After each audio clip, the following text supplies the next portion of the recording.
Praise the Lord. கர்த்தருடைய பரிசுத்த நாமம் மகிமைப்படுவதாக. இன்றைய தியானம் 2 நாளாகமம் 1ஆம் அதிகாரத்திலிருந்து 4ஆம் அதிகாரம் வரை.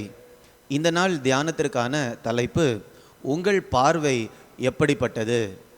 நம்முடைய பார்வை எப்படி இருக்குதோ அதே மாதிரி தான் நம்முடைய உணர்வுகளும் நம்முடைய சுபாவங்களும் செயல்பாடுகளும் இருக்கும்.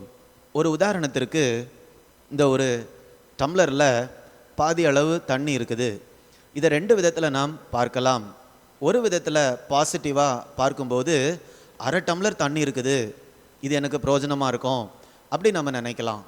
அப்படி இல்லைன்னா, ஐயோ பாதி டம்ளர் வெறுமையாக இருக்குதே, இந்த கொஞ்சம் தண்ணியை வச்சுனா என்ன பண்ணுவேன், அப்படி கூட நம்ம நெகட்டிவாக நினைக்கலாம். இப்போ பாசிட்டிவாக நம்ம அரை டம்ளர் தண்ணி இருக்குதே அப்படி நினச்சோன்னா நம்முடைய உணர்வுகள் எப்படி இருக்கும்னா சந்தோஷமாக இருக்கும், திருப்தியாக இருக்கும். ஆனால் அதே நேரத்தில் நெகட்டிவாக நம்ம நினைக்கும்போது எரிச்சல் இருக்கும், அதிருப்தி இருக்கும், கவலை இருக்கும். சரிங்களா? ஒரே ஒரு காரியம்தான், அதை 2 விதத்தில் நம்ம பார்க்கலாம். எப்படி பார்க்குறோமோ அதை வைத்து தான் நம்முடைய உணர்வுகளும் செயல்பாடுகளும் இருக்கும். இந்த நாளில் சாலமோன் ராஜாவுடைய வாழ்க்கையில் அவர் கர்த்தரை எப்படி பார்க்கிறார், அவருடைய அழைப்பை எப்படி பார்க்கிறார் என்று நாம் தியானிக்க போகிறோம். சாலமோனுடைய வாழ்க்கையை நன்கு கவனிப்பது மிக மிக முக்கியம். ஏனென்றால் சாலமோனுடைய நாட்களில் தான் இஸ்ரவேல் தேசம் ஒரு உச்ச கட்டத்தை எட்டினது. அதனால் இந்த சாலமோன் ஆட்சி செய்த நாட்களில் அவர் எப்படி ஆட்சி செய்தார், அவர் கர்த்தரை எப்படி விசுவாசித்தார் என்று நாம் தியானிப்பது மிக மிக முக்கியம். 2 நாளாகமம் 2ஆம் அதிகாரம் 5ஆம் வசனத்தில் நாம் பார்க்கும்போது சாலமோன் சொல்லுகிறார், எங்கள் தேவன் அவர் பெரியவர், எல்லாரை காட்டிலும் அவர் பெரியவர் என்று சொல்லுகிறார். அப்போ கர்த்தர் பெரியவர் என்று நாம் விசுவாசிக்கும் போது, அவரை அப்படி பார்க்கும்போது நமக்குள்ளால எப்படிப்பட்ட உணர்வுகள் வருகிறதென்றால், ஒரு விதமான தைரியம். ஏனென்றால் என்னுடைய தேவன் பெரியவர், அவர் எல்லாவற்றையும் பார்த்து கொள்ளுவார், அவர் எனக்குள்ளால இருக்கிறார். அப்போ ஒரு துணிச்சல் வருகிறது, ஒரு நம்பிக்கை பிறக்கிறது. எப்படிப்பட்ட சூழ்நிலைனாலும் அதை பார்த்து கொள்ளலாம், கையாளலாம் அப்படி சொல்லக்கூடிய ஒரு நம்பிக்கை வருகிறது. இன்னும் ஒரு சில இடங்களில் கர்த்தர் சர்வ வல்லவர் என்று எழுதியிருக்கிறதை நாம் பார்க்கலாம்.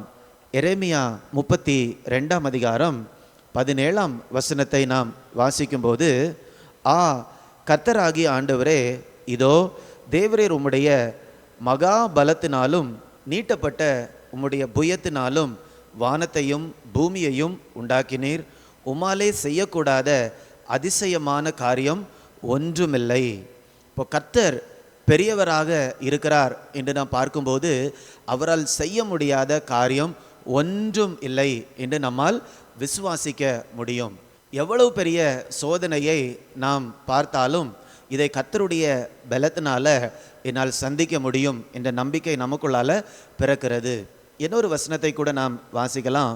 எபேசியர் 3ஆம் அதிகாரம் 20ஆம் வசனத்தை பார்க்கும்போது, நாம் வேண்டிக் கொள்ளுகிறதற்கும் நினைக்கிறதற்கும் மிகவும் அதிகமாய் நமக்குள்ளே கிரியை செய்கிற வல்லமையின் படியே. அப்போது நாம் நினைப்பதற்கும் அதிகமாக, ஜெபிப்பதற்கும் அதிகமாக அவர் கிரியை செய்யக்கூடிய தேவன். அவ்வளவு வல்லமையை உடைய பெரிய தேவனாக இருக்கிறார்.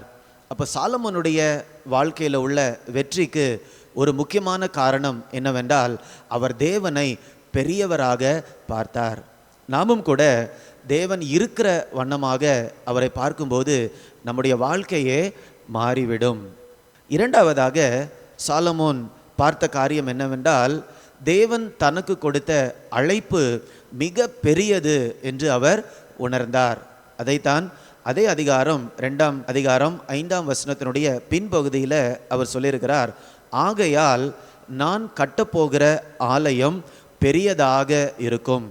அதை தொடர்ந்து 9ஆம் வசனத்தில் திரும்பவுமாக அவர் அதை சொல்லுகிறார், நான் கட்டப்போகிற ஆலயம் பெரியதும் ஆச்சரியப்படத்தக்கதுமாக இருக்கும். அப்போ தேவன் பெரியவர் என்ற உண்மையை அவர் கண்டு கொண்டபோது அவர் எனக்கு கொடுத்திருக்கக்கூடிய அழைப்பும் மிக பெரியது என்று அவர் உணர்கிறார். அதனால தான் தைரியமாக சொல்கிறாரு, நான் கட்டப்போகிற ஆலயம் மிக பெரியது. ஏனென்றால் பெரிய தேவனுக்கு, சர்வ வல்லமையுள்ள தேவனுக்கு நான் கட்டுகிறபடியால் அது பெரியதாக இருக்கும் என்று அவர் சொல்லுகிறார்.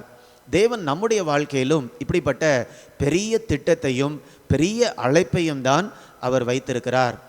அவர் நம்மேல் வைத்த திட்டம் அதை கண் கண்டதில்லை, காது கேட்டதில்லை, இருதயத்தில் கூட தோன்றினதுமில்லை. அதை பரிசுத்த ஆவியானவர் மூலமாக தேவன் நமக்கு வெளிப்படுத்துகிறார். அவ்வளவு பெரிய திட்டமாக இருக்கிறது.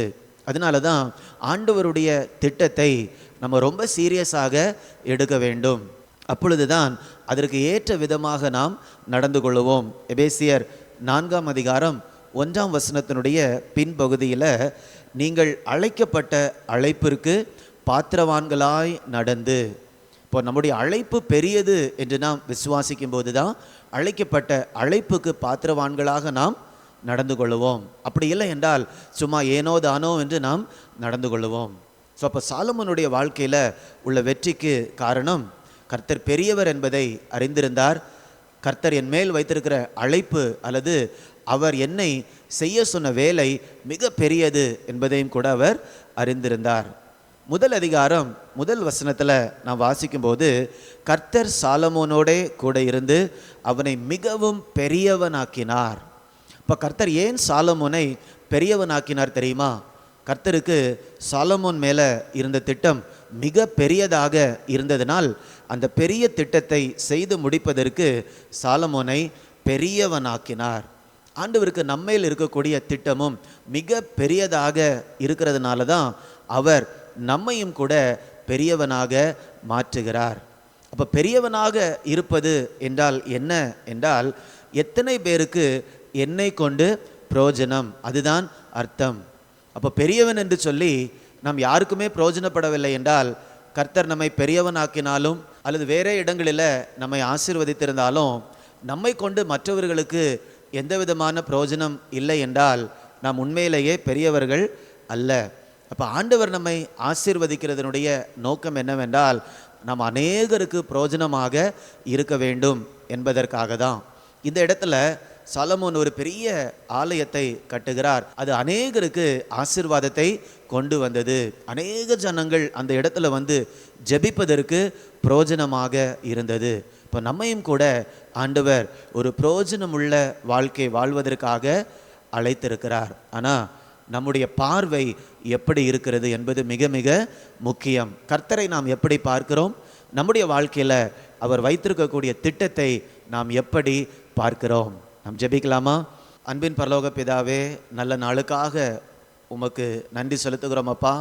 கர்த்தரை நாங்கள் பெரியவராக பார்த்து, கர்த்தருடைய திட்டத்தை பெரியதாக நாங்கள் பார்த்து அதற்கு ஏற்ற விதமாக நடந்து கொள்ள ஆண்டவர் கிருபை தரும்படியாய் ஜெபிக்கிறேன் அப்பா.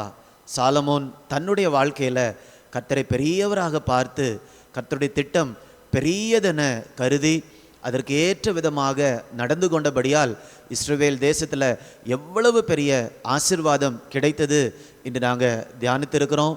நாங்களும் கூட அதற்கேற்ற விதமாக நடந்து கொள்ள ஆண்டவர் கிருபை தரும்படியாய் ஜெபிக்கிறேன் அப்பா. இயேசுவின் மூலம் கேட்கிறேன் நல்ல பிதாவே. ஆமேன், ஆமேன். God bless you. God bless you.